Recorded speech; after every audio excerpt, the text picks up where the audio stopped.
Hello, birthday day, birthday girl.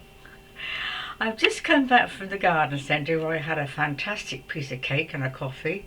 I just want to share my morning with you really because that does help. I've come back to an empty bungalow and sat in front of my tree. I park outside where there's a huge cherry tree just in front and it's in full bloom. It's white bloom.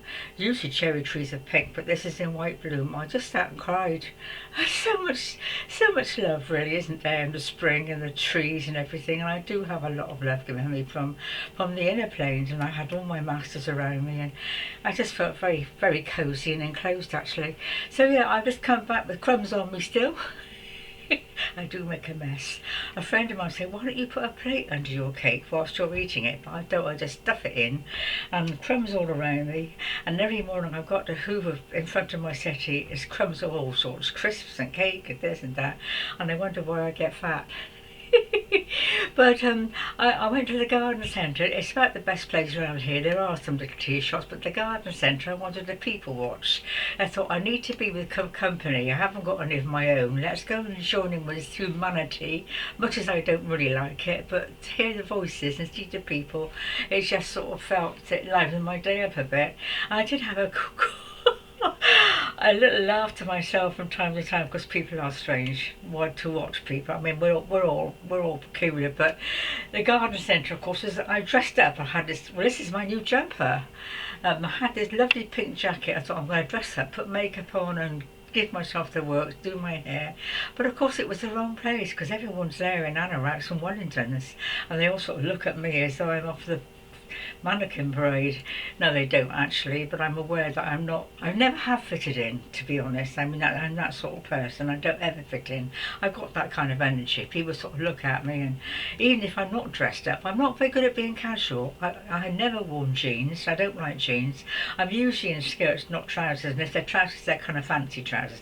I've got some wide leg, lovely trousers on with this, so I dress up. I'm not very good at looking casual. I never have been. So really, to go to garden centres and places like that, you know, it's you're not going to fit in, are you? I mean, that's the way it is.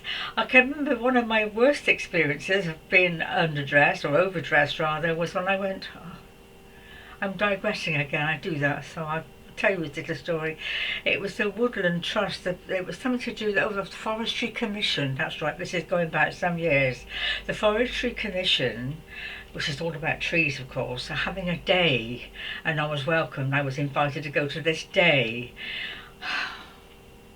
Well, of course, I turn up in summer sandals and a summer skirt, looking like a dog's dinner, and they're all there in their green wellies and their anoraks, and they're all farmers and tree people. They cut. Apparently, this is the pine forest I went to, and they cut down the trunks. They're very straight, aren't they, pine tree, for telegraph poles. Not everyone knows that. So it was interesting, and we got into this van. You can imagine me in my summer outfit and sandals getting into this van with all these people in green wellies and barbers on these hay bales, and we trundled around through this forest looking at different specimens of pine trees. Oh dear, I felt sick because it was very bumpy ride, and of course I did look tremendously overdressed. And when we got back for coffee, I realised my period had started in the middle of this pine forest with all these people in Wellington boots and barbers. I forget, but this event today reminded me a bit because they were all very similar. They're casual. It's a garden centre. I've never seen them. Actually, Lincolnshire is a very working class. I'm a snob. I'm being a snob. I am a snob. It's a very working class area. It's all farming, sheep. Not sheep. Yeah, it is sheep. Arable land. They call it corn and sheep and. Not so much sheep, that's West Country, but the North Lincolnshire, North Country is more like arable land and farm and coal and things like that. Very down to earth, workaholic stuff. Men in boiler suits and Wellington. Do you know, I've never seen a man in a suit. I did some years ago, 2 or 3 years ago. I was sitting in the square, just like I do from time to time, and a very smart man was standing nearby. I think he was on his phone or something, and he was wearing shoes. I couldn't resist saying to him, "You're not from round here, are you?" And he looked at me. I said, "No." He said, "Why?" I said, "Because you're wearing shoes." Everyone round here is very working class. I'm being a terrible snob, but I know you'll have a laugh over this. I need to have a laugh, don't we?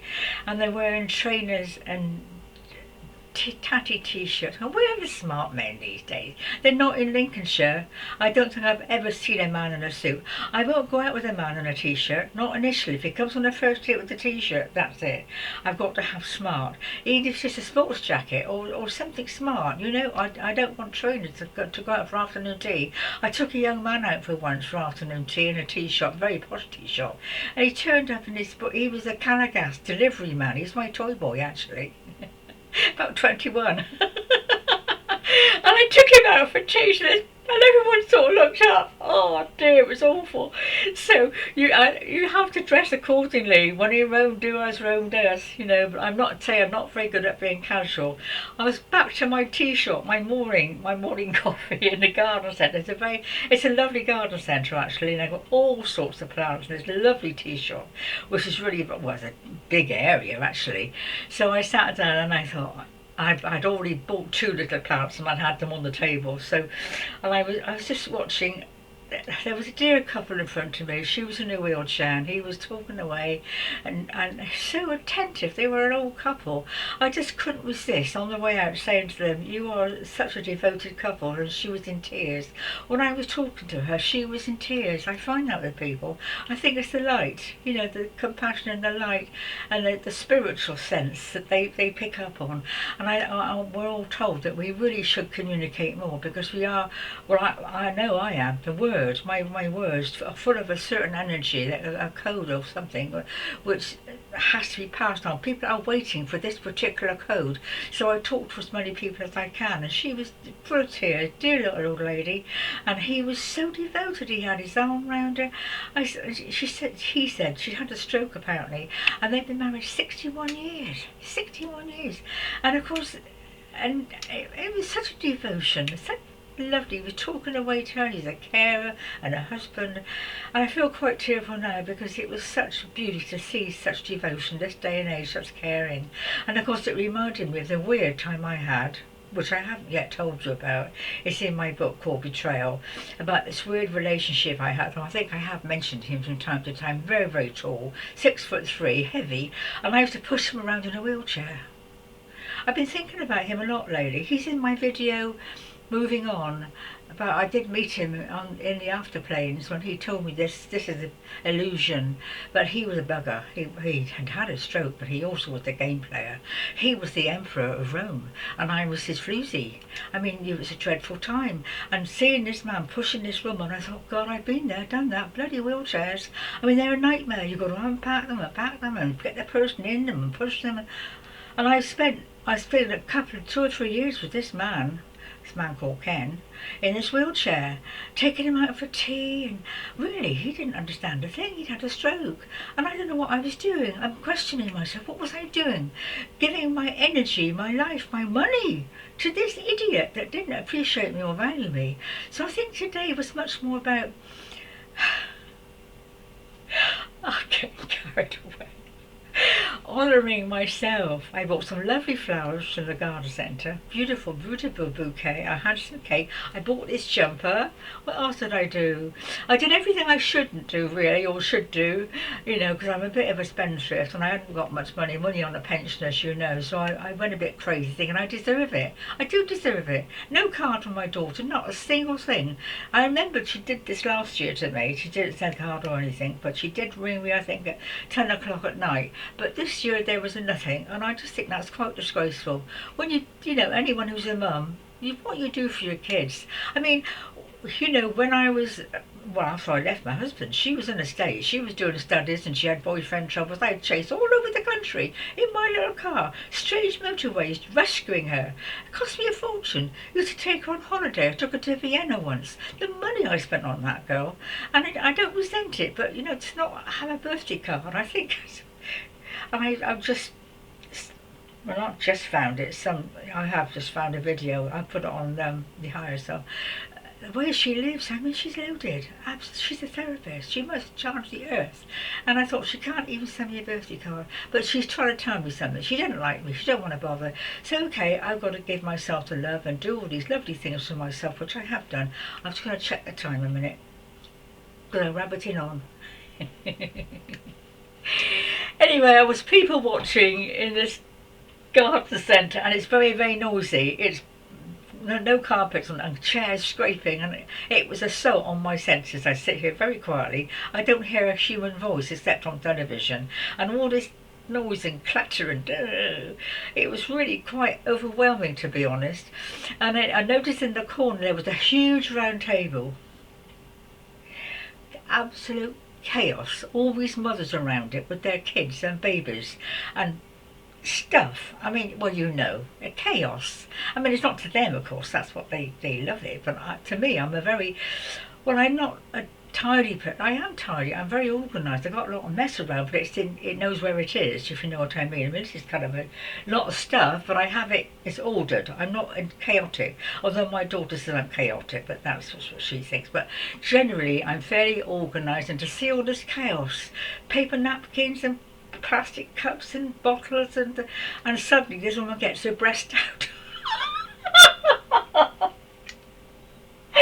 There's me in my posh jumper, and you know, then her breast comes out, and oh Lord, you know, I mean, I wouldn't say I'm judgmental on it, but it just seemed to be not quite the appropriate place. That's me. I'm old-fashioned, I suppose. But it was the way it suddenly popped out, and there was this baby, you know. He didn't want it. You know, she was trying to force him, putting this nipple in his mouth. Do you know, this is true, the Arcturians, I've got a book about the Arcturians. I'm an Arcturian. And they say in this book, let the teenagers have the kids and let the older people bring them up. That's a wonderful idea. The teenagers can't wait to have sex and have kids. Let them get it over with, and then pass it over to the grandparents or the older people who've got the sense.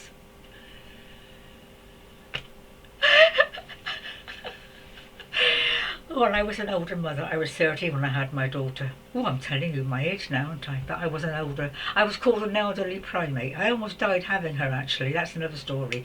I was in a very small local hospital, and she was posterior birth, means she was facing the back.